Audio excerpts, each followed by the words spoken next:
Hello friends, అందరికీ నమస్తే. Welcome to our channel. ఈరోజు మన వీడియోలో ఉగాది నుంచి ఏ రాశుల వారికి ఎంత ఆదాయం ఉంటుందో ఈ వీడియోలో తెలుసుకుందాం.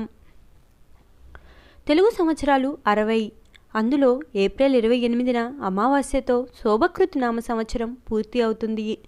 ఏప్రిల్ 9 మంగళవారం నుంచి క్రోధీ నామ సంవత్సరం ప్రారంభమవుతుంది. ఉగాది రోజు పంచాంగ శ్రవణం చేయటం పూర్వకాలం నుంచి వస్తున్న ఆచారం. ఈరోజు పంచాంగ శ్రవణం చేస్తే చాలా మంచిది.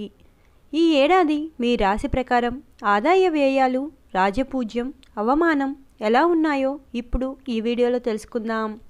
మేషరాశి. అశ్విని, భరణి, కృత్తిక 1వ పాదం.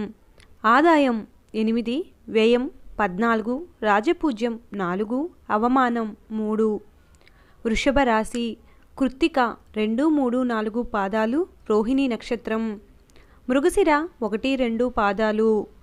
ఆదాయం 2, వ్యయం 8, రాజపూజ్యం 7, అవమానం 3. మిథున రాశి. మృగశిర 3, 4 పాదాలు, ఆరుద్ర, పునర్వసు 1, 2, 3 పాదాలు.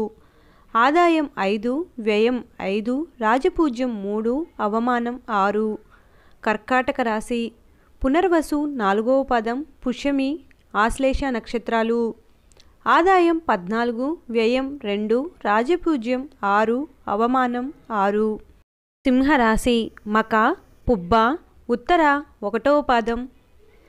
ఆదాయం 2, వ్యయం 14, రాజపూజ్యం 2, అవమానం 2. కన్యారాశి. ఉత్తర 2, 3, 4 పాదాలు, హస్త, చిత్త 1, 2 పాదాలు. ఆదాయం 5, వ్యయం 5, రాజపూజ్యం 5, అవమానం 2. తులారాశి. చిత్త 3, 4 పాదాలు, స్వాతి నక్షత్రం, విశాఖ 1, 2, 3 పాదాలు. ఆదాయం 2, వ్యయం 8, రాజపూజ్యం 1, అవమానం 5. వృశ్చిక రాశి.